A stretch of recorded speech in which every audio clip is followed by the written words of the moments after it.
వి gold trusted gold buyers తాకట్టులో ఉన్న బంగారాన్ని విడిపించి ఈ రోజు ఉన్న మార్కెట్ ధరకే కొనబడును. మరిన్ని వివరాలకు సంప్రదించండి 7771077720. తెలంగాణలోకి మావోయిస్టుల ఎంట్రీ సాధ్యమేనా?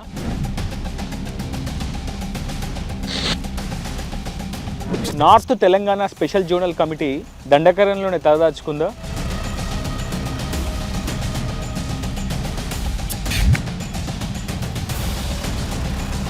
తెలంగాణలో యాంటీ నక్సల్స్ ఆపరేషన్పై సీఎం రేవంత్ రెడ్డి స్టాండ్ ఏంటి?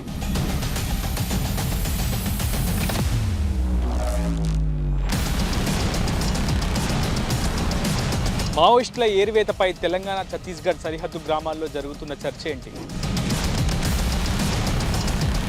రిమోట్ ఏరియాల్లో భద్రతా బలగాలు చేస్తుందేంటి?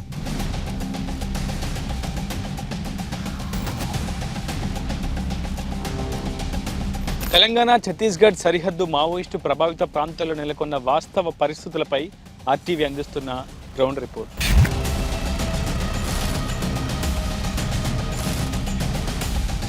మావోయిస్టు ప్రభావిత ప్రాంతాల్లో ఒక హైటెన్షన్ వాతావరణం కొనసాగుతోంది. ఛత్తీస్గఢ్, ఒరిస్సా, నౌపాడ, గరియాబంద్ జిల్లాల సరిహద్దు ప్రాంతంలో సెంట్రల్ కమిటీ మెంబర్లు హతమవడంతో ఆ పార్టీ మరింత ఆలోచనాత్మకమైనటువంటి దాడులకు ప్రణాళికలు సిద్ధం చేసుకుంటుంది. మావోయిస్టు పార్టీ PLA దళాలు అదును చూసి భద్రతా బలగాలపై వేటు వేసేందుకు కూడా ప్రత్యేకమైనటువంటి ప్రణాళికలు సిద్ధం చేసుకుంటున్నాయి. ఈ నేపథ్యంలో దండకార్య సరిహద్దులో ఉన్నటువంటి ఛత్తీస్గఢ్ నుంచి తెలంగాణ, అదేవిధంగా AOB, ఛత్తీస్గఢ్, ఒరిస్సా సరిహద్దు ప్రాంతాల్లో సెక్యూరిటీ ఫోర్సెస్ మరింత అప్రమత్తమయ్యాయి. నూతన శిబిరాలను ఏర్పాటు చేసుకుంటూ ముందస్తు ప్రణాళికలతో అటు మావోయిస్టు పార్టీ PLA దళాలపై ప్రతిదాడులు చేసేందుకు కూడా సంసిద్ధంగా ఉంటున్నాయి.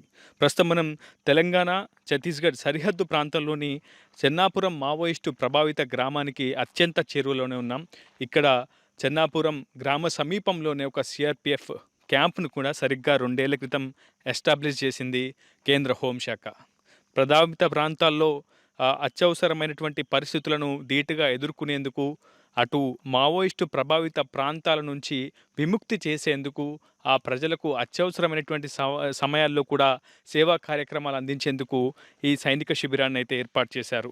ప్రస్తుతం చెన్నాపురం గ్రామంలో మొత్తం 80 కుటుంబాలు నివాసం ఉంటున్నాయి.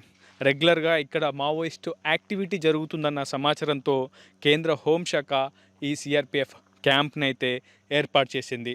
చాలా పెద్ద ఎత్తున సెక్యూరిటీ ఫోర్సెస్ లోపల ఉంటారు. ఎప్పటికప్పుడు చెన్నాపురం గ్రామంలోకి మావోయిస్టుల రాకపోకలు ఉన్నాయా లేదా అనే యాక్టివిటీపై నిఘా ఉంచుతారు. ఛత్తీస్గఢ్లోంచి తెలంగాణలోకి మావోయిస్టులు ఎంట్రీ కాకుండా ఉండేందుకు ఈ సైనిక శిబిరం చాలా కీలకమైనటువంటి సైనిక శిబిరంగా మనం భావించాలి. ఒకవైపు సెంట్రల్ కమిటీ సభ్యులు కూడా ఎన్కౌంటర్లో హతమవుతున్నటువంటి తరుణంలో మావోయిస్టు పార్టీ తన ప్రతీకార దాడులను చాలా ప్రణాళికాబద్ధంగా చేసేందుకు వ్యూహాత్మకంగా వ్యవహరిస్తుందని చెప్పుకోవాలి.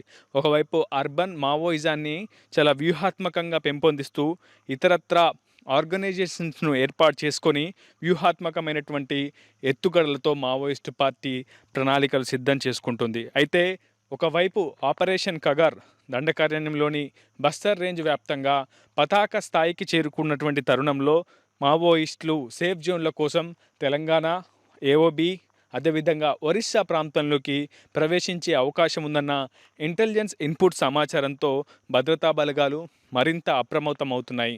ప్రధానంగా కేంద్ర పారామిలిటరీ బలగాలు, తెలంగాణ, AP గ్రేహౌండ్స్ బలగాలు, స్పెషల్ పార్టీ బలగాలు ప్రతిరోజు కూడా ఆయా క్యాంపు పరిధిలోని 5 కిలోమీటర్ల రేడియస్ వ్యాసార్థంలో ప్రతిరోజు సర్చ్ ఆపరేషన్స్ నిర్వహిస్తున్నాయి. మరోవైపు తెలంగాణ ఛత్తీస్గఢ్ సరిహద్దు ప్రాంతాల్లో తెలంగాణ పోలీసులు ప్రత్యేకంగా సేవా కార్యక్రమాలు కూడా నిర్వహిస్తున్నారు. మొబైల్ హాస్పిటల్స్ నిర్వహించడం, అక్కడ ఉన్నటువంటి వలస ఆదివాసీ కూలీలకు నైపుణ్య శిక్షణ శిబిరాలు నిర్వహించడం, వాళ్ళకి కనీస వసతులు కల్పించడం, ఆయా ప్రాంతాల్లో అభివృద్ధి చేయడం ద్వారా మావోయిస్టు ప్రభావిత ప్రాంతాల నుంచి ఆయా గ్రామాలకు విముక్తి కల్పించవచ్చని కేంద్ర రాష్ట్ర ప్రభుత్వాలు భావిస్తున్నాయి. అయితే కేవలం గడిచిన ఏడాది చివరాఖరిలో 2 కీలకమైనటువంటి ఎన్కౌంటర్లు తెలంగాణలో జరిగాయి. రాష్ట్రంలో కాంగ్రెస్ పార్టీ అధికారంలోకి వచ్చిన తర్వాత దాదాపు 16 మంది మావోయిస్టులు ఎన్కౌంటర్లో హతమయ్యారు. అటు కర్గగూడెం, భద్రాద్రి కొత్తగూడెం జిల్లా మండలంలో ఒక ఎన్కౌంటర్ జరిగింది. ఆ తర్వాత ములుగు భద్రాద్రి కొత్తగూడెం జిల్లా సరిహద్దులో మరొక ఎన్కౌంటర్ జరిగింది. లచ్చు మావోయిస్ట్ లచ్చు టీం, అదేవిధంగా మావోయిస్టు భద్రు టీం పూర్తిగా వాషౌట్ చేశామని భద్రతా బలగాలు చాలా స్పష్టంగా చెప్పాయి. దాదాపు ఈ 2 ఆపరేషన్స్ను విజయవంతంగా భద్రతా బలగాలు ముగించాయనే చెప్పుకోవాలి. అయితే ప్రధానంగా north Telangana special zonal committee ఎప్పుడెప్పుడు యాక్టివ్ అవుదామా అన్న ఒక ఆలోచనలో ఆ కమిటీని యాక్టివ్ చేసే పనిలో, కొత్త రిక్రూట్మెంట్లను చేసే పనిలో అటు మావోయిస్టు పార్టీ నిమగ్నమైందని చెప్పుకోవాలి. ఇప్పటికే తెలంగాణ మావోయిస్టు పార్టీ రాష్ట్ర కార్యదర్శి బడే చొక్కారావు అలియాస్ దామోదర్ కూడా సేఫ్గా ఉన్నాడంటూ మావోయిస్టు పార్టీ ఇటీవల దక్షిణ సౌత్ జర్నల్ బ్యూరో తరఫున ఒక సమతా పేరిట ఒక లేఖ కూడా విడుదల చేసింది. ఆయన బడే చొక్కారావు అలియాస్ దామోదర్ తెలంగాణ రాష్ట్ర మిలిటరీ కమిషన్కి ఇన్ఛార్జ్గా కూడా ఉన్నారు. చాలా వ్యూహాత్మకమైనటువంటి దాడులకు దామోదర్ పాల్పడే అవకాశం ఎప్పుడూ ఉంటుంది. గెరిల్లా వార్ జోన్లో ఆయన్ని అనుకూలంగా మలుచుకునే అవకాశం కూడా ఉంటుంది.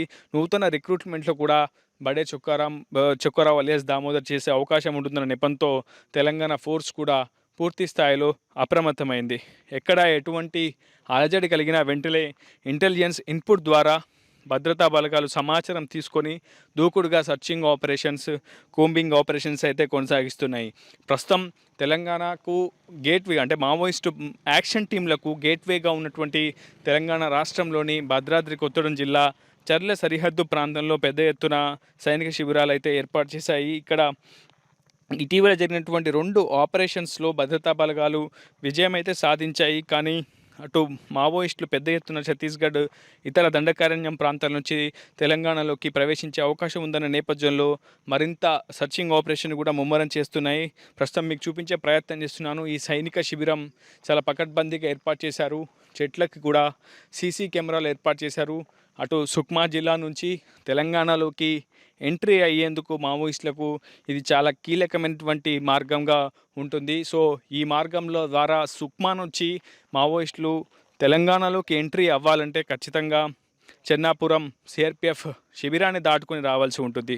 సో చాలా జాగ్రత్తగా ముందస్తు వ్యూహాలతోటి ఇక్కడ ఒక క్యాంప్ను అయితే కేంద్ర హోంశాఖ కావచ్చు, తెలంగాణ రాష్ట్ర ప్రభుత్వ సహకారంతో ఏర్పాటు చేశారని చెప్పుకోవాలి. ఇకపోతే తెలంగాణ మావోయిస్టు పార్టీకి సంబంధించినటువంటి కమిటీ మొత్తం గతంలో 168తో ఉండేది. కానీ ప్రస్తుతం జరిగినటువంటి అనేక ఎన్కౌంటర్లు, లొంగుబాట్లు, సరెండర్ల దాంతో పూర్తి స్థాయిలో 50కి ప్రస్తుతం ఆ కమిటీ సభ్యుల సంఖ్య పడిపోయిందని చెప్పి మనకి విశ్వసనీయ వర్గాల నుంచి అయితే సమాచారం అందుతోంది. మొత్తం తెలంగాణ మావోయిస్టు పార్టీ స్టేట్ కమిటీలో ఆదిలాబాద్కు సంబంధించి అడెల్లి భాస్కర్ పూర్తి స్థాయిలో గతంలోనే భద్రతా బలగాలు వాషౌట్ చేయగలిగాయి.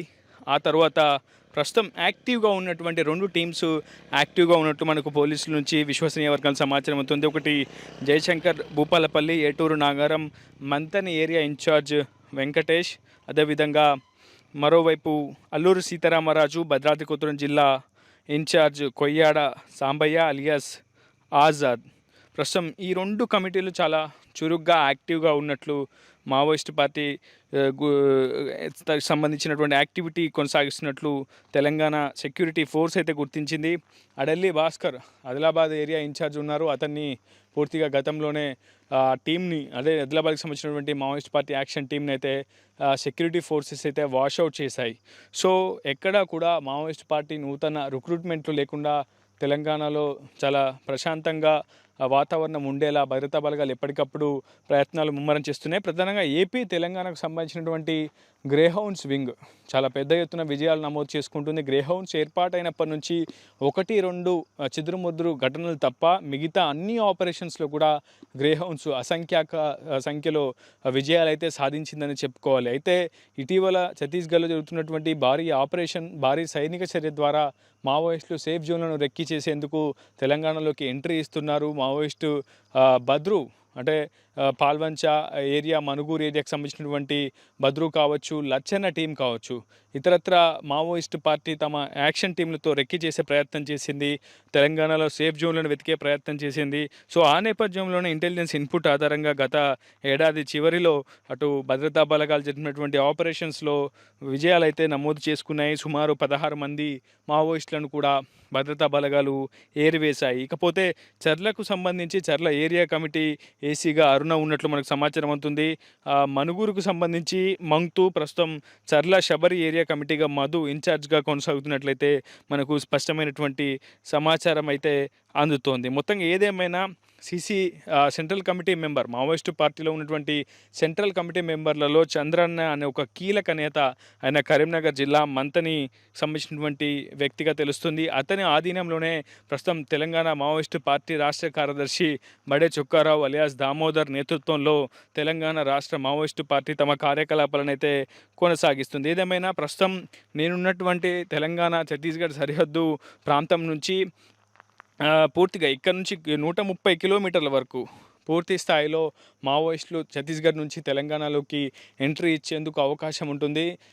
30 నుంచి 40 కిలోమీటర్ల వరకు సరిగ్గా ఈ ప్రాంతం నుంచి ఛత్తీస్గఢ్లో ఎంటర్ అయిన తర్వాత 40 కిలోమీటర్ల వరకు కూడా పెద్దగా మావోయిస్టు పార్టీ యాక్షన్ టీంల యాక్టివిటీ లేకుండా ఎప్పటికప్పుడు ప్రతిరోజు కూడా భద్రతా బలగాలు సర్చింగ్ ఆపరేషన్స్ అయితే కొనసాగిస్తున్నాయి. మరోవైపు ప్రధానంగా మావోయిస్టు పార్టీకి సంబంధించి తెలంగాణ మావోయిస్టు పార్టీ నుంచి అత్యధికంగా ప్రతి ఏటా కూడా 100 కోట్ల రూపాయల ఫండ్స్ విరాళం ద్వారా అటు మావోయిస్టు పార్టీకి చేరవేస్తున్నట్లు కూడా భద్రతా బలగాలు గుర్తించాయి. సో మావోయిస్టు పార్టీకి ఆయుధ సామాగ్రి కావచ్చు, మందుగుండు సామాగ్రి, అదేవిధంగా విరాళాలు అందకుండా చూసేందుకు పెద్ద స్థాయిలో భద్రతా బలగాలు చాలా వ్యూహాత్మకమైనటువంటి ఆలోచనలు అయితే చేస్తున్నాయని చెప్పుకోవాలి. అయితే అటు మావోయిస్ట్ పార్టీ కీలక నేతలు కావచ్చు, పిఎల్జిఏ బెటాలియన్, పిఎల్జిఏ దళాలు, ప్లాటూన్స్ కావచ్చు, వ్యూహాత్మకమైనటువంటి దాడులకు ప్రధానంగా ఐఈడి బ్లాస్ట్లకు ఎక్కువగా ఆలోచన చేస్తున్నాయి. ఎందుకంటే ఎక్కువగా ప్రత్యక్ష పోరాటాల ద్వారా అటు మావోయిస్టులకు పెద్ద ఎత్తున నష్టం వాటిల్లుతుందన్న ఆలోచనతో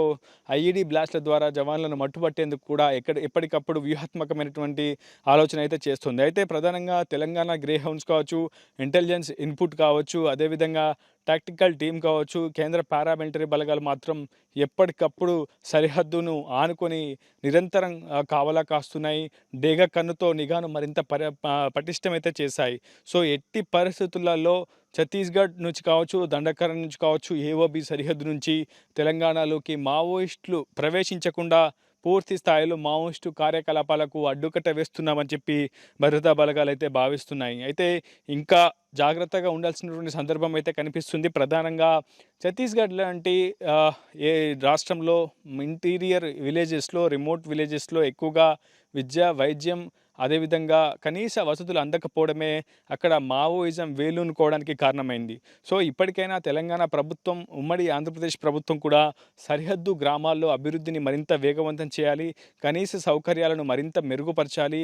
అక్కడి ఆదివాసీ సమాజానికి అండగా నిలవడం ద్వారా, అభివృద్ధి చేయడం ద్వారా, ఒక బహుముఖ విధానాన్ని అమలుపరచడం ద్వారా మాత్రమే తెలంగాణ ఏపీ బార్డర్ సరిహద్దు ప్రాంతాల్లో మావోయిస్టులు ప్రవేశించకుండా, మావోయిస్టులను ఇక్కడ ఉన్నటువంటి స్థానిక ప్రజానికం ఆదరించకుండా ఉండేందుకు వీలుంటుంది. సో ప్రభుత్వాలు ఇటువంటి చేయాల్సినటువంటి అవసరం అవుతుంది. ఇప్పటికే గత 10 ఏళ్లతో పోలిస్తే ప్రస్తుతం మావోయిస్టు ప్రభావిత ప్రాంతాలు చాలా పెద్ద ఎత్తున అభివృద్ధి అయితే జరిగింది. ఇంకా జరగాల్సిందైతే ఇంకాస్త ఉంది. సో ప్రభుత్వం కూడా ఆ దిశగా ఆలోచన చేస్తుంది. ఇప్పటికే కేంద్ర హోంశాఖ మంత్రి అమిత్ షా కూడా మావోయిస్టు ప్రభావిత ప్రాంతాల్లో ప్రత్యేక బడ్జెట్ని కూడా రిలీజ్ చేస్తున్నారు, నిధులు కేటాయిస్తున్నారు.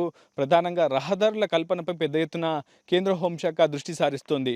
ఎందుకంటే ప్రధానంగా రహదారులు ఏర్పాటైతే అక్కడికి రాకపోకల ద్వారా అక్కడికి ప్రజా సంచారం ఎక్కువగా ఉంటుంది. క్షేత్రస్థాయిలో వాళ్ళకి కావాల్సినటువంటి మరిన్ని వసతులు కావచ్చు, కనీస అవసరాలను తీర్చేందుకు ఇతరత్ర ప్రభుత్వ శాఖల అధికారులు కూడా గ్రౌండ్ రూట్కి వెళ్ళే అవకాశం ఉంటుంది. కాబట్టి రహదారుల కల్పనపై ప్రధాన దృష్టి సారిస్తుంది కేంద్ర హోంశాఖ.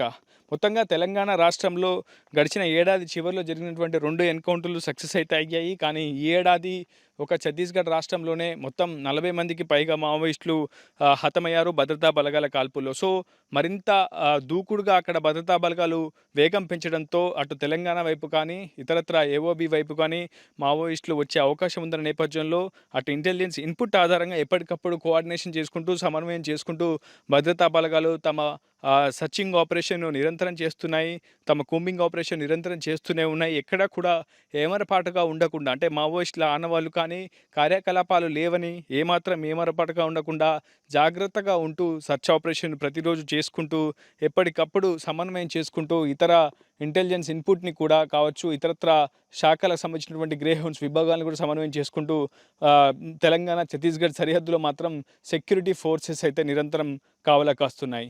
ఇది ఇక్కడ ఉన్నటువంటి పరిస్థితి.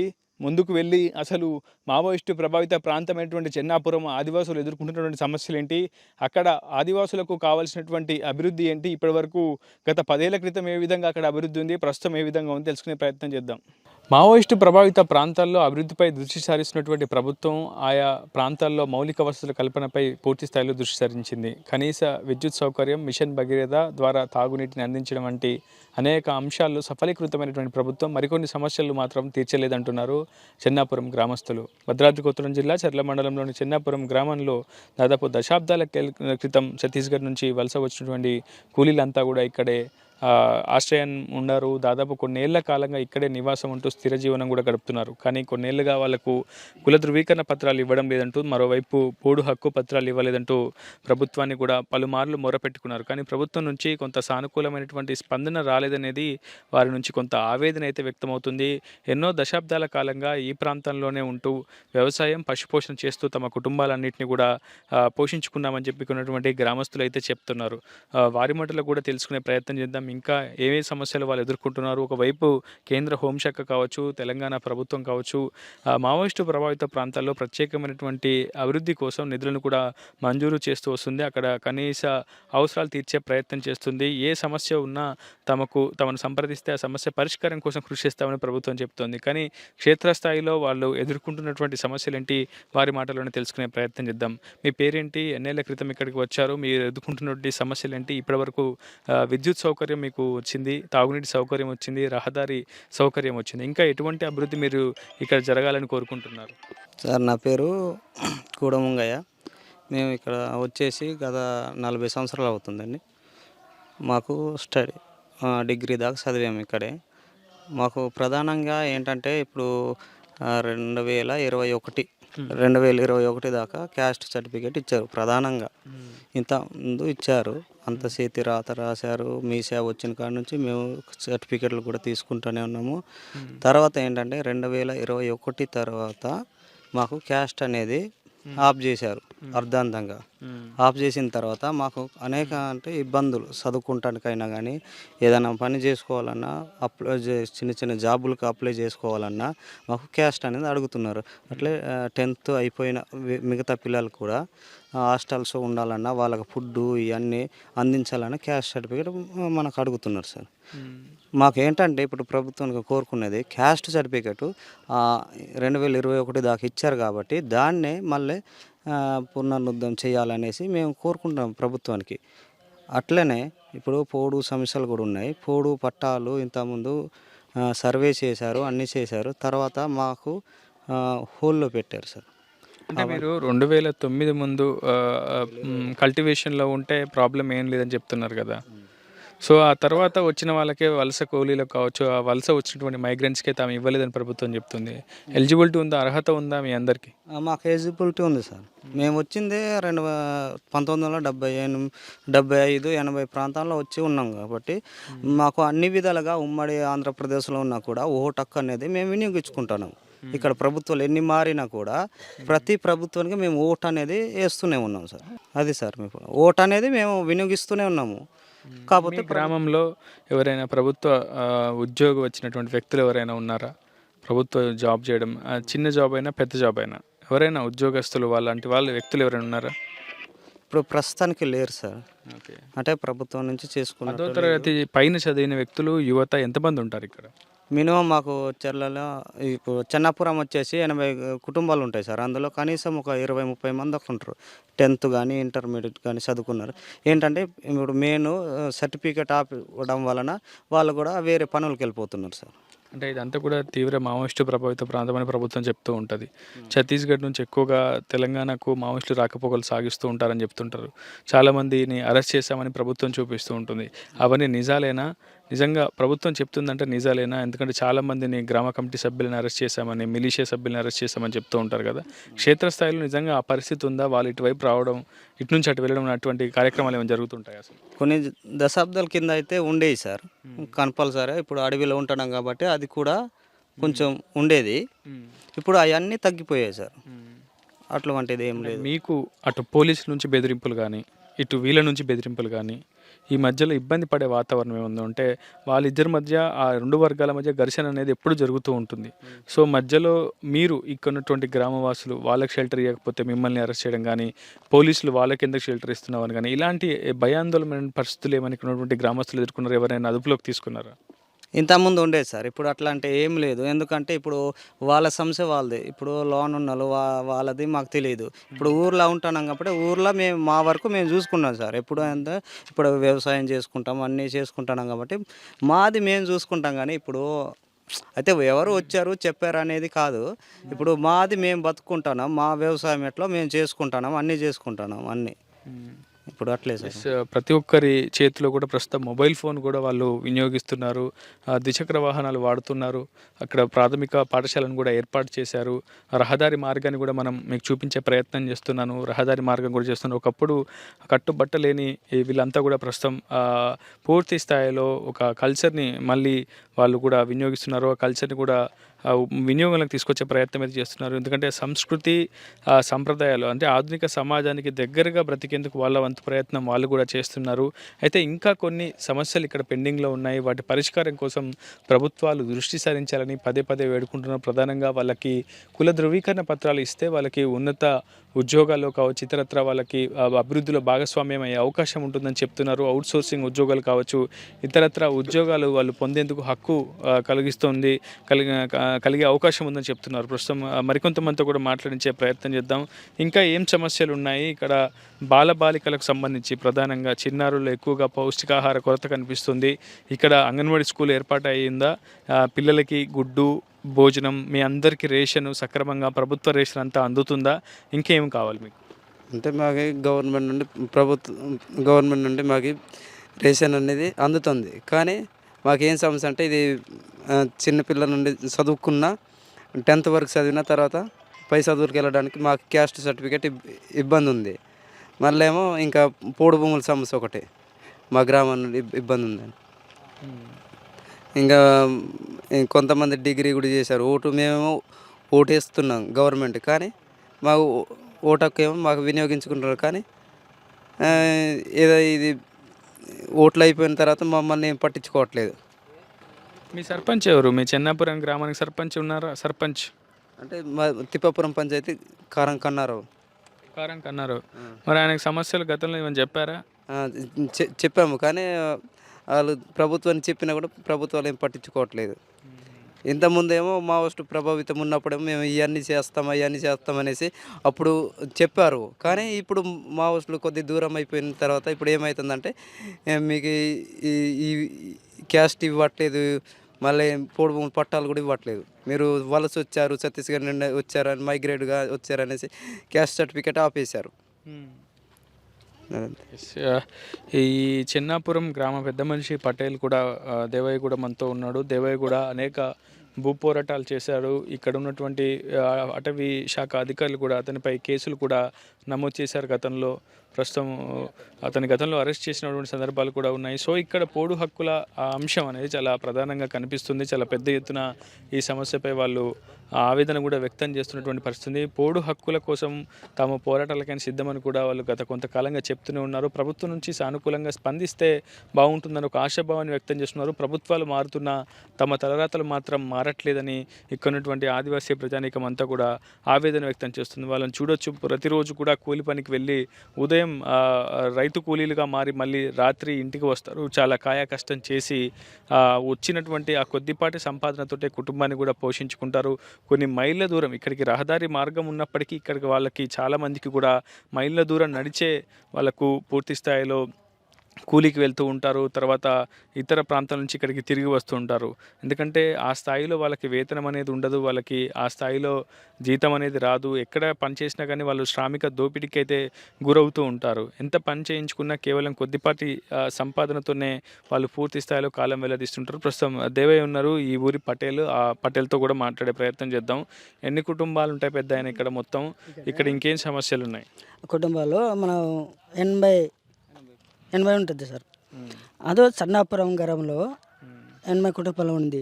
కానీ ఏదో మన కేస్ట్ లేదు, పట్టలు లేదు. కానీ మనకు పిల్లచ్చు ఉద్యోగం లేదు, పట్టలు లేదు, ఏం లేదు. సార్ అందుకే బతికితలుతున్నాం మన అందం. గతంలో ఎన్నికల సమయంలో కలెక్టర్ కూడా ఇక్కడికి వచ్చినట్టు మనం గతంలో చూసాం. కలెక్టర్లు కూడా వచ్చి వెళ్ళారు. అప్పుడు మీరు ఏం సమాధానం చెప్పలేదా? ఆయనకు వినతి పత్రం ఇవ్వడం, మా సమస్యలు ఇవి అని చెప్పిన ప్రయత్నం చేయలేదు? అప్పుడు చెప్పినాం సార్, చెప్పినాం కానీ ముందు చెప్పినాం కానీ మన చేసాడు మనం రాసుకొని ఇచ్చినాం. ఏం లేదు ఇవ్వలేదు, పట్టాలు లేదు ఏం లేదు, రాసుకొని ఇచ్చినాం. ఇప్పుడు ఈ ఊరి అందరికీ మీరు రక్షకులుగా ఉంటారు, పెద్ద మనిషి. సో ఇక్కడ ఏ సమస్య వచ్చినా మీరు పరిష్కరిస్తూ ఉంటారు. పోలీసుల నుంచి మీకు ఏమైనా ఇబ్బంది ఉందా? వాళ్ళ నుంచి మీకు ఏమైనా ఇబ్బంది ఉందా? ఈ రెండు వర్గాల నుంచి మీకు ఏమి ఇబ్బంది లేదుగా?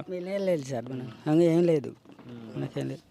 ఇప్పుడు ఈ సిఆర్పిఎఫ్ క్యాంప్ ఏర్పాటు చేసారు కదా కొత్తది, వాళ్ళు మీకు ఎట్లా ఉంటున్నారు? మంచిగా ఉంటారా వాళ్ళు? మీకు రేషన్ సహకారం కావచ్చు, ఇతరత్ర ఏమైనా హెల్ప్ చేస్తుంటారా మీకు రోజువారీ పనుల్లో? లేకపోతే వాళ్ళు ఏమైనా ఇబ్బందులు పెట్టడం అట్లాంటివి ఏమైనా జరుగుతాయా? ఇబ్బంది కూడా లేదు, వీళ్ళు కూడా వచ్చారు కానీ మనకి ఇబ్బంది లేదు, ఏం లేదు సార్, ఏం లేదు.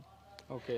అవును సార్. ఇప్పుడు పోలీసులు చెప్తున్నారు ఇక్కడ మేము సేవా కార్యక్రమాలు నిర్వహిస్తున్నాం, స్కూల్ కడుతున్నాం, మొబైల్ హాస్పిటల్ పెడుతున్నాం, వీళ్ళందరికీ కూడా ఏ అవసరం ఉన్నా చెప్తున్నాం, స్పోర్ట్స్ క్రీడా పూర్తిగా వాటికి సంబంధించినటువంటి క్రీడాకారులను ప్రోత్సహిస్తున్నాం, ఇక్కడ ప్రత్యేక క్రీడా కార్యక్రమాలు ఏర్పాటు చేస్తున్నామని చెప్తున్నారు. ఆ పరిస్థితి ఉందా? పోలీసులు ఫుట్బాల్ కావచ్చు, వాలీబాల్, ఇక్కడ మీరు యువత కాబట్టి చేస్తున్నారా? అట్లాంటి ఫెసిలిటీస్ ఏమైనా కల్పిస్తారు? అంటే కొన్ని చెప్తున్నారు సార్, ఇంత ఇదిగో కమిటీ హాల్ అనేది సగం వరకు కట్టారు సార్, ఇది పోలీస్ పర్పస్ దాంట్లోనే. ఓకే, కొంతవరకు హాల్ అసలు ఇది కమిటీ హాల్ అంటే ఊరికి సంబంధించింది సార్. ఏదైనా చిన్న చిన్న ఫంక్షన్స్ కానీ ఏమన్నా మనం చిన్న మాట్లాడుకోవాలన్నా, ఇప్పుడు ఊరందరూ ఒక్కసారి కూర్చొని మాట్లాడకుండా. ఇంటింటికి మిషన్ భగీరథ కనెక్షన్ ఉందా? వాటర్ కనెక్షన్ అయితే ఇంటింటికి భగీరథ ఇది ఉంది సార్, దీనికి ప్రస్తుతానికి పని చేయట్లేదు. ఐటీటీఏ తరపున ఏంటంటే మనకు సోలార్ సిస్టమ్ ద్వారా కొన్ని 2 ట్యాంకర్లు ఉన్నాయి సార్, అవి కూడా కొంతవరకు పనిచేస్తున్నాయి. ఇప్పుడు కొంతవరకు పనిచేస్తున్నాయి, ఒక్కొక్కసారి మోటార్ పాడవుతుంది, అది కూడా కొంచెం ఇబ్బంది ఉంటుంది ఎప్పుడు ఒకసారి. ఇప్పుడు మీరు వ్యవసాయం చేస్తుంటారుగా, ఎరువులు వేస్తుంటారా? ఈ కేవలం సేంద్రియ పంటలే పండిస్తారు? సేంద్రియ అంటే మామూలుగా కర్రేతగా వేస్తాము. కొంతమంది ఏం చేస్తారంటే నాటేసుకుంటారు, మనం కర్రేతగా కూడా వేసుకుంటారు. కర్రేత 2 విధాలుగా పండిస్తున్నాం. అంటే నీళ్ళు అనేది సార్ మనకు ఇప్పుడు పట్టాలి దానికి మనం సొంతంగానే కట్టుకుంటాం, పైన కట్టుకొని చిన్నగా ఇప్పుడు పూర్తిగా వర్షాధారిత పంటలు కదా, పైనుంచి వర్షం పడితే తప్ప పంట పండదు. ఇక్కడ పెద్దగా వాగులు వంకలు కూడా మనకేం లేవు, రివర్ ప్రాజెక్టులు కూడా ఏం లేవు కదా, మరి ఎట్లా మరి ఆ పంటకు వాటర్ సోర్స్ ఎట్లా? వాటర్ అంటే సార్ ఇప్పుడు వర్షం పడితేనే మనకు వాటరు, లేకపోతే మనం ఏదైనా చిన్నగా చెక్ డ్యామ్ లాగా చిన్న ఆనకట్ట కట్టుకుంటేనే దాని నీళ్ళు అనేది కొంచెం స్టోరేజ్ చేసుకున్న తర్వాత మనకు ఏమైనా చిన్న కాలువలాగా తీసుకొని వెనకాల పండిస్తేనే తప్ప మనకు బోర్లు ఏం లేవు, బోర్లు ఉండవు, ఏముండవు సార్, అంతే. అది పరిస్థితి. కొన్నటువంటి క్షేత్రస్థాయి పరిస్థితులను మీ ముందు ఉంచే ప్రయత్నం అయితే చేస్తున్నాను. ప్రభుత్వాలు కూడా అటు ఇలాంటి ప్రభావిత ప్రాంతాల్లో పెద్ద ఎత్తున దృష్టి సారించాలి. విద్య, వైద్యం, ఉపాధి అంశంలో ఎక్కడ కూడా కాంప్రమైజ్ అవ్వకూడదనేది గతంలో ఉన్నటువంటి పరిస్థితులు మనకు చాలా స్పష్టంగా గుర్తు చేస్తున్నాయి. ఛత్తీస్గఢ్ లాంటి ప్రాంతాలన్నీ కూడా వెనుకబడడం కావచ్చు, అక్కడ ఉన్నటువంటి సామాజిక అసమానతలు కావచ్చు, అక్కడ వివక్షకు గురి కావడం కావచ్చు, అస్పృశ్యలు కావచ్చు, విద్యకు, వైద్యానికి, ఉపాధికి అక్కడ దూరంగా ఉండడం కావచ్చు, అక్కడ చాలామంది యువతను కూడా పెడ మార్గంలో నడిపించే పరిస్థితి అక్కడ వచ్చింది. సో అటువంటి పరిస్థితులు ఇక్కడ ఉత్పన్నం కాకుండా ఉండాలంటే ఖచ్చితంగా ఇక్కడ అభివృద్ధి ద్వారానే ఇక్కడ ఉన్నటువంటి యువతని కావచ్చు, ఇక్కడ ఉన్నటువంటి జనాభాను అంతటి కూడా ఒక సక్రమమైనటువంటి మార్గంలో తీసుకొచ్చే అవకాశం ప్రభుత్వానికి ఉంటుంది. సో ప్రభుత్వాలు ఇలాంటి స్పష్టమైనటువంటి వామపక్ష తీవ్రవాదం ఉన్నటువంటి ప్రభావిత ప్రాంతాల్లో పెద్ద ఎత్తున నిధులు వెచ్చించి వారి సమస్యలను కూడా పరిష్కరించాలని చెప్పి ఇక్కడ ఉన్నటువంటి గ్రామ ప్రజానికం అంతా కూడా కోరుకుంటుంది. చిన్నారుల్లో పౌష్టికాహార లోపం లేకుండా చూసేందుకు కేంద్ర రాష్ట్ర ప్రభుత్వాలు ప్రవేశపెట్టిన అంగన్వాడీ స్కీమ్లో భాగంగా ప్రస్తుతం మావోయిస్టు ప్రభావిత ప్రాంతమైనటువంటి చెన్నాపురం గ్రామంలో కూడా అంగన్వాడీ స్కూల్ను ప్రభుత్వం ఏర్పాటు చేసింది. ఇక్కడ 10ల సంఖ్యలో చిన్నారులకు పౌష్టికాహారాన్ని కల్పిస్తూ మరోవైపు ప్రాథమిక విద్యను కూడా వాళ్ళకు చేరువ చేసే ప్రయత్నం చేస్తుంది. ప్రస్తుతం 10ల సంఖ్యలో పిల్లలు, చిన్నారులు స్కూల్కి కూడా హాజరవుతున్నారు. గత కొద్దిసేపటి క్రితం కూడా వీళ్ళంతా కూడా భోజనం కూడా చేశారు. ప్రస్తుతం ఇక్కడ ఉన్నటువంటి అంగన్వాడీ టీచర్తో కూడా మనం మాట్లాడించే ప్రయత్నం చేద్దాం. ఎట్లా ఉంది, క్షేత్రస్థాయిలో ఎంతమంది పిల్లలు ఇక్కడ విద్యాభ్యాసం చేస్తున్నారు, వీళ్ళకి ఎటువంటి పౌష్టికాహారాన్ని పెడుతున్నారో తెలుసుకుందాం. అమ్మ, ఇక్కడ ఎంతకాలంగా మీరు సర్వీస్ అందిస్తున్నారు? ఇంత మారుమూల గ్రామంలో, అది కూడా మావోయిస్టు ప్రభావిత ప్రాంతాల్లో ఎంతకాలంగా సర్వీస్ అందిస్తున్నారు? ఇక్కడ ఉన్నటువంటి సమస్యలు ఏంటి? చిన్నారులు ఎంతమంది మీ పాఠశాలలో విద్యాభ్యాసం చేస్తున్నారు? నేను 11 సంవత్సరాల నుండి చేస్తున్నా. 78 మంది అండి 0 నుండి 5 వాళ్ళు, 40 మంది ప్రీ స్కూల్ పిల్లలండి. రోజు వస్తారమ్మా? మొత్తం పిల్లలందరూ వస్తారా? ఎగ్గొడుతూ ఉంటారా పిల్లలు ఎట్లా? వస్తారండి డైలీ. డైలీ వస్తారు. నేను కూడా డైలీ వస్తాను సార్. ఓకే. ఏమేమి పెడతారు రోజు పిల్లలకి? రోజు పప్పు గుడ్డు, తల్లులకి, గర్భిణీ స్త్రీలకు, బాలింతలకి పాలండి, వాళ్ళకి ఆకుకూరలు వేస్తామండి. ఇంకా గ్రామంలో చాలామంది చిన్నారులు కొంత పౌష్టికాహార లోపంతో బాధపడుతున్నట్టు కనిపిస్తుంది. పొట్ట ఉబ్బడం కావచ్చు, కొంత ఇబ్బందికరమైనటువంటి పరిస్థితులు కనిపిస్తున్నాయి. వాళ్ళ ఆరోగ్యం విషయంలో ఇంకా ఎటువంటి ఇనిషియేటివ్ తీసుకోబోతున్నారు? జామ్యాం పిల్లలకి మేము అతికి రేషన్ పెడతామండి, బాలంతం ప్లస్. ఇంకేమైనా పిల్లల్లో అనారోగ్య సమస్యలు ఏమైనా గుర్తించాలా? అందరూ ఆరోగ్యంగానే ఉన్నారా? ఈ గ్రామంలో ఉన్న పిల్లలంతా ఉన్నారండి. అందరూ ఆరోగ్యంగానే ఉన్నారు. ఒకవేళ అత్యవసరమైనటువంటి పరిస్థితుల్లో వైద్యం అందించాల్సి వస్తే ఈ గ్రామస్తులకు, పిల్లలకు ఎక్కడ వైద్య సౌకర్యం కల్పిస్తుంటారు? సత్యనారాయణపురం నుండి భద్రాచలం తీసుకెళ్తారండి పిఎస్ అంటే. గర్భిణీలు ఎంతమంది ఉన్నారు ఈ గ్రామంలో? 15 మంది అండి. 15 మంది ఉన్నారు. అంతా ఆరోగ్యంగానే ఉన్నారా? ఎవరికైనా రక్తహీనత కావచ్చు, ఇతరత్ర లోపాలు ఏమైనా ఉన్నాయి? లేవండి. ఓకే. ఎస్, ఆ ప్రస్తుతం ఇక్కడ గ్రామంలో ఉన్నటువంటి చిన్నారులకు అయితే ప్రస్తుతం పౌష్టికాహారం సక్రమంగా అందిస్తున్నామని చెప్తున్నారు. అంగన్వాడీ టీచర్ దాదాపు 11 ఏళ్ల కాలంగా ఇక్కడే సర్వీస్ చేస్తున్నారని చెప్తున్నారు. ఇక్కడ ఉన్నటువంటి గర్భిణులకు కూడా పూర్తి స్థాయిలో వైద్య సౌకర్యాలు కల్పిస్తున్నామని, ఏదైనా అత్యవసరమైనటువంటి పరిస్థితులు ఏర్పడితే సత్యనాపురం లేదా భద్రాచలం ప్రభుత్వ ఆసుపత్రికి తరలిస్తామని చెప్తున్నారు అంగన్వాడీ టీచర్. అయితే క్షేత్రస్థాయిలో మావోయిస్టు ప్రభావిత ప్రాంతాల్లో ప్రస్తుతం ఇంకా కొన్ని సమస్యలు అయితే చాలా స్పష్టంగా కనిపిస్తున్నాయి. ఇది నిజానికి ఒక పక్కా బిల్డింగ్ ఉండాలి, కానీ ఒక పాకలోనే కింద వాళ్ళందరి చిన్నారులకి కూడా ఒక అంగన్వాడీ స్కూల్ పేరిట వాళ్ళకి పౌష్టికాహారం అందించడం కావచ్చు, వాళ్ళకి చదువు చెప్పే ప్రయత్నం అయితే చేస్తున్నారు. ఒక ఫ్యాన్ కావచ్చు, ఇతరత్ర కొన్ని వాళ్ళకి ఉండాల్సినటువంటి అవసరం అయితే ఉంది, కనీస వసతులు వాళ్ళకి కల్పించాల్సినటువంటి అవసరం అయితే ఉంది. కానీ ప్రస్తుతం పక్కా బిల్డింగ్ లేకపోవడం వల్ల ఈ సమస్య తలెత్తిందని చెప్తున్నారు. ఒకవైపు అటవీశాఖ అధికారులు అనుమతులు ఇవ్వకుండా అడ్డుకున్నారనే ఒక అపవాద కూడా అటవీశాఖ అధికారులపై ఆరోపణలు అయితే వస్తున్నాయి. ప్రస్తుతం అటవీశాఖ, రెవెన్యూ అధికారులు సమన్వయంతో పక్కా బిల్డింగ్ నిర్మిస్తే ఈ గ్రామంలోని చిన్నారులకు సక్రమంగా విద్యాబుద్ధులు నేర్పే అవకాశం ఉపాధ్యాయులకైతే ఉండే అవకాశం ఉంటుంది. తెలంగాణ, ఛత్తీస్గఢ్ సరిహద్దుల్లోని మావోయిస్టు ప్రభావిత ప్రాంతాల్లో నెలకొన్న వాస్తవ పరిస్థితులను బాహ్య ప్రపంచాన్ని చూపించేందుకు ప్రస్తుతం ఆర్టీవీ బృందం మైళ్ళ దూరం ప్రయాణించి భద్రాద్రి కొత్తగూడెం జిల్లా చెన్నాపురం గ్రామానికి చెందుకుంది.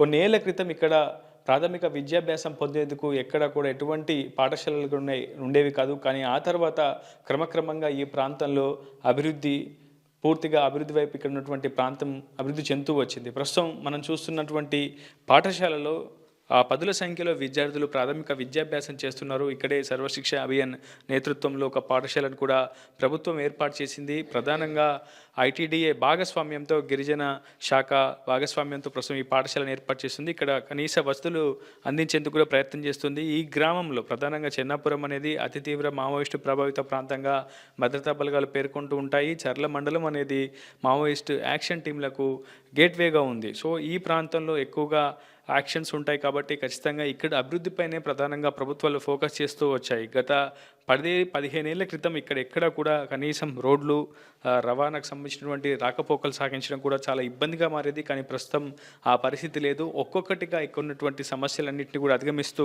ప్రభుత్వం మావోయిస్టు ప్రభావిత ప్రాంతాల్లో లక్షల రూపాయలు వెచ్చించి ప్రధానంగా విద్య, వైద్యం, ఉపాధిపైనే ఎక్కువగా ఫోకస్ చేస్తూ వస్తుంది. ప్రధానంగా ఇక్కడ ఉన్నటువంటి గిరిజన యువత ఎక్కువగా వ్యవసాయం, పశుపోషణపైనే ఆధారపడి జీవనం సాగిస్తూ ఉంటారు. అయితే చాలామంది చిన్నారులు విద్యాభ్యాసానికి దూరంగా ఉండడంతో వీళ్ళంతా కూడా ఆ మావోయిజానికి ఆకర్షితులయ్యే ప్రమాదం ఉందని భావించినటువంటి ప్రభుత్వం ఖచ్చితంగా విద్యాభ్యాసం ద్వారానే వాళ్ళందరినీ కూడా ఒక రైట్ వేలో, రైట్ వింగ్గా మార్చే అవకాశం ఉందని భావించి అందులో భాగంగానే ప్రస్తుతం వాళ్ళకి ప్రాథమిక విద్యాభ్యాసం అయితే నేర్పిస్తుంది. చాలామంది పిల్లలు కూడా చక్కగా ఉదయం నుంచి సాయంత్రం వరకు అటు భోజనం చేయడంతో పాటు స్కూల్లోనే అన్ని పాఠాలు కూడా నేర్చుకొని ఇంటికి వెళ్తున్నటువంటి పరిస్థితి. క్రమంగా వాళ్ళలో కూడా కొంత మార్పు అయితే వస్తుంది. ఇప్పటికీ కొంత పేదరికానికి సంబంధించిన దారిద్ర్య రేఖకు దిగువ ఉన్నటువంటి కుటుంబాలు ఇవన్నీ కూడా నిజానికి వాళ్ళకి ఇక్కడ వరకు పాఠశాలల ఏర్పాటు కావచ్చు, వాళ్ళ ఇంటి వరకు చదువును చెప్పడం, ఇక్కడికి వచ్చి పూర్తిగా ఇక్కడే ఒక టీచర్ని కూడా ప్రభుత్వం ఎప్పటికప్పుడు అందుబాటులో ఉంచి కొన్నేళ్లుగా వాళ్ళందరికీ కూడా ప్రాథమిక విద్యాభ్యాసం చేస్తుంది. ఆ తర్వాత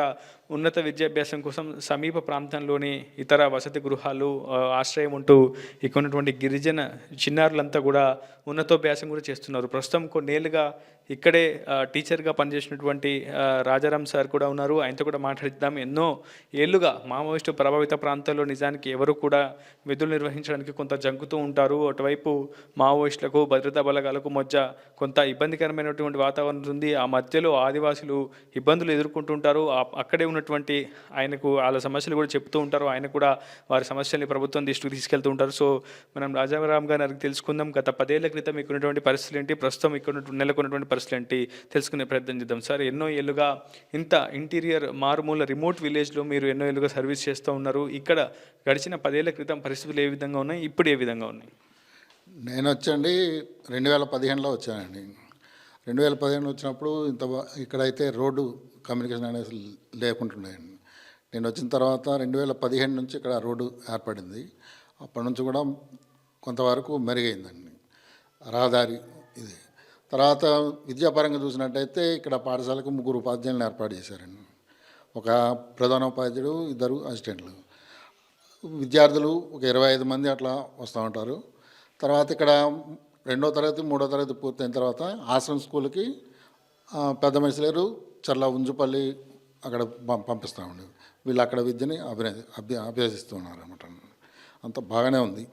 సాధారణంగా మనం చూస్తూ ఉంటాం, ఛత్తీస్గఢ్ కావచ్చు, తెలంగాణ కావచ్చు, ఏఓబి సరిహద్దు ప్రాంతాల్లో ఎక్కువగా విద్య వాళ్ళకి చేరువ కాకపోవడం, ఇతరత్ర అభివృద్ధికి వాళ్ళు దూరంగా ఉండడం, సో మన ఆధునిక సమాజానికి వాళ్ళంతా కూడా దూరంగా ఉండిపోతుంటారు. తద్వారా మావోయిస్టులుగా మారుతూ ఉంటారు. చిన్నప్పటి నుంచే ఆ కార్యక్రమాల వైపు మొగ్గు చూపే అవకాశం కూడా ఉంటుంది. కానీ ప్రభుత్వం ఈ విద్యను వారి ద్వారా చేర్చడం ద్వారా ఎటువంటి ప్రయోజనాలు ప్రభుత్వం కూడా పొందుతోంది? అసలు ఇక్కడ ఉన్నటువంటి పిల్లల్లో గతంలో 10 ఏళ్లకు ముందు ఇప్పుడు పిల్లల్లో ఎటువంటి మార్పులు ఉన్నాయి? నాకు తెలిసినంతవరకు అయితే విద్య వల్ల చాలా మార్పు వచ్చిందండి. చాలామంది పిల్లలు మాత్రం ఇప్పుడు ఆశ్రమ స్కూల్లో వెళ్ళి చదువుకుంటున్నారు. చదవలేని వారు వాళ్ళ సొంత పనులు అవి చేసుకుంటూ కొంచెం ఇక అటువంటి అసాంఘిక కార్యక్రమాలకైతే దూరంగా ఉంటున్నట్టు నాకైతే అనిపిస్తుంది. నా అబ్జర్వేషన్లో అయితే మాత్రం నేను గ్రహించింది అయితే అంతవరకు అయితే ఉన్నదండి. చాలామంది పిల్లల్లో కొంత న్యూట్రిషన్ కొరత కనిపిస్తుంది. దాన్ని అధిగమించేందుకు ప్రభుత్వం ఏమైనా చేస్తుందా? ఇక్కడ ఇన్ని ఏళ్ళు సర్వీస్ చేశారు కాబట్టి ఇక్కడ పిల్లల ఆరోగ్య పరిస్థితులు కావచ్చు, స్థితిగతులు, ప్రధానంగా బాలికల సంక్షేమం కోసం ప్రభుత్వం చేపడుతున్నటువంటి చర్యలు ఎలాంటి ఫలితాలను ఇస్తున్నాయి? హెల్త్ పరంగా అయితే అండి, సత్యనాపురం పిహెచ్సి నుంచి ఇక్కడ ప్రతి నెలలో క్యాంప్ పెడతారు. తర్వాత అంగన్వాడీ నుంచి చిన్నపిల్లలకి మంచి పౌష్టికాహారం ఇస్తున్నారు. నెక్స్ట్ వచ్చి తల్లి అంటే బాలింతలకు, గర్భిణీ స్త్రీలకు వాళ్ళకు వచ్చేటువంటి ప్రయోజనం కూడా పూర్తిగా వాళ్ళకి అందిస్తున్నారు.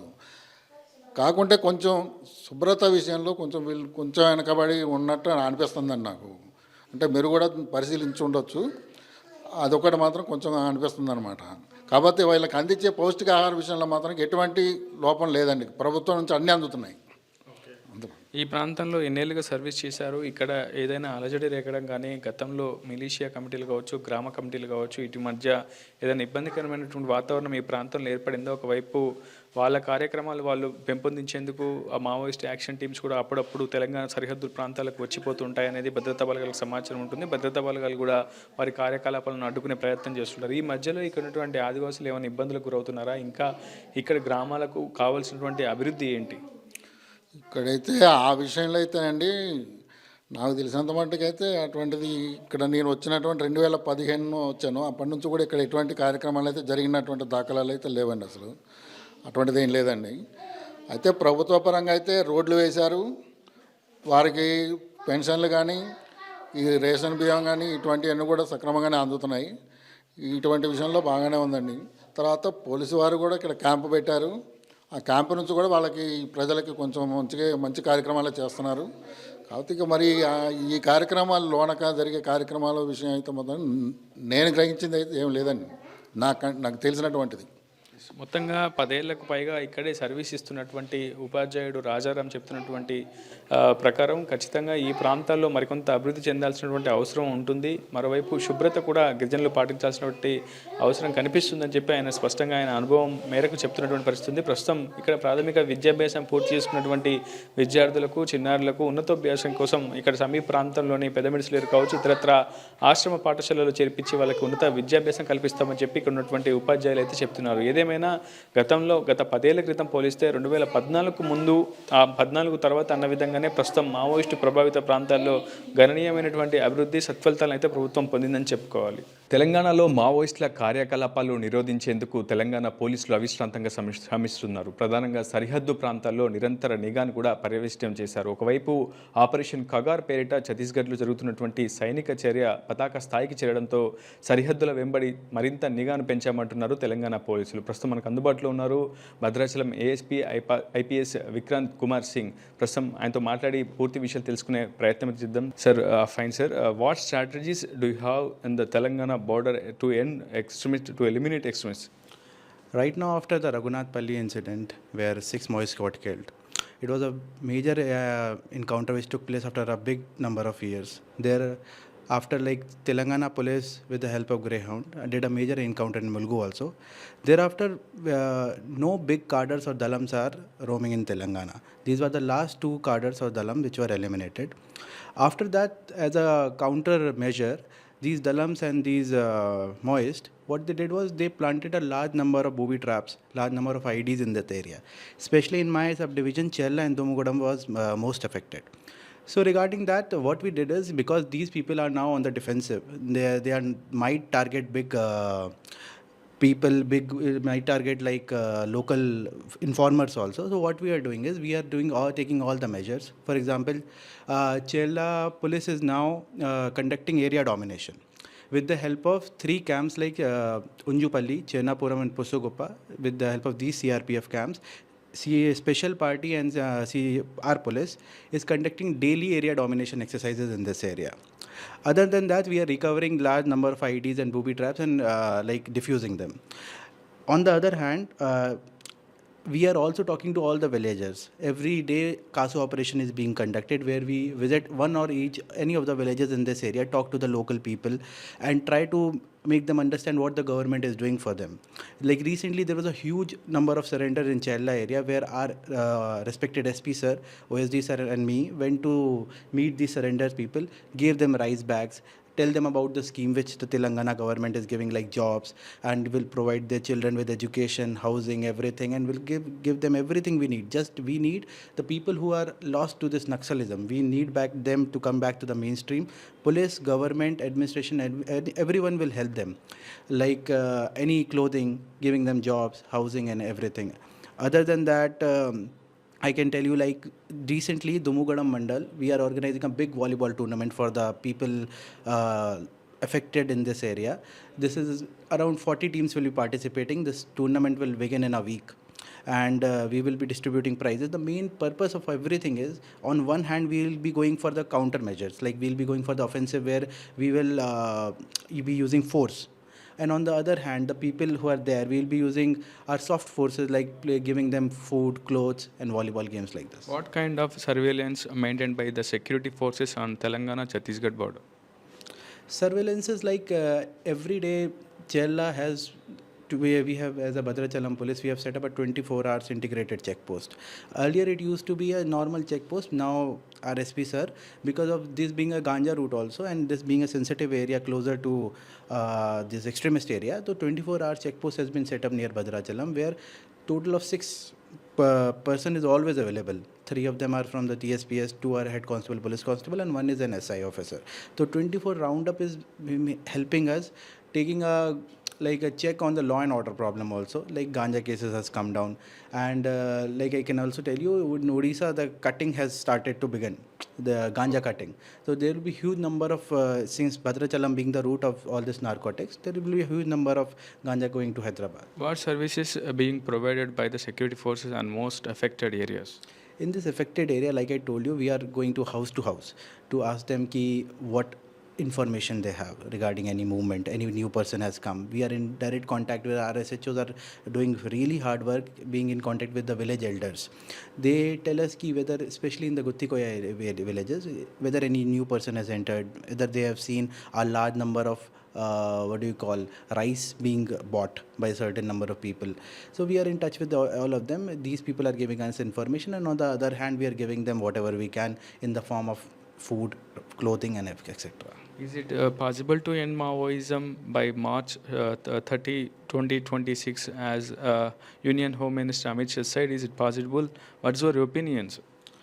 Actually, as what I am seeing as per the current situation, the hard work done by the Telangana police, the hard work done by the CG police. So Naxalites are being eliminated as of now. The reduction is in the number of Naxalite. I am very sure people will soon realize there is a very small number of people who are now attached to this Naxalism will soon realize there is no end to this and will join sooner or later will join the mainstream. Talking about this deadline of March 2026, I'm very sure it will happen. Thank you sir, thank you so much. మొత్తంగా March 30, 2026 కల్లా ఖచ్చితంగా మావోయిస్టులను Maoism అణచివేస్తామని, వామపక్ష తీవ్రవాద కార్యకలాపాలను పూర్తిగా ముగించి వేస్తామని చెప్పి ఐపీఎస్ విక్రాంత్ కుమార్ సింగ్ అయితే కొంత ధీమా అయితే వ్యక్తం చేస్తున్నారు. ఖచ్చితంగా ప్రస్తుతం జరుగుతున్నటువంటి ఆపరేషన్స్ కావచ్చు, ప్రజలతో అటు ప్రభుత్వం నడిపిస్తున్నటువంటి సంబంధాలు సఫలీకృతం అవుతున్నాయని చెప్తున్నారు. క్షేత్రస్థాయిలో పటిష్టమైనటువంటి నిఘాను కూడా ఎప్పటికప్పుడు మరింత పటిష్టం చేసుకుంటూ కూడా నిఘా బృందాలను కూడా అప్రమత్తంగా ఉంచామని, ప్రతిరోజు సర్చింగ్ ఆపరేషన్స్ అయితే కొనసాగిస్తున్నామని, తెలంగాణ ఛత్తీస్గఢ్ బోర్డర్లో ఎటువంటి కార్యకలాపాలు లేకుండా ముందస్తుగానే అన్ని జాగ్రత్తలు చేపడుతున్నామని చెప్తున్నారు ఐపీఎస్ అధికారి విక్రాంత్ కుమార్ సింగ్. మరిన్ని వీడియోస్ కోసం ఛానల్ ని సబ్స్క్రైబ్ చేయండి. లేటెస్ట్ అప్డేట్స్ కోసం వాట్సాప్ ఛానల్ ని ఫాలో అవ్వండి. అండ్ లింక్ డిస్క్రిప్షన్ లో ఉంది.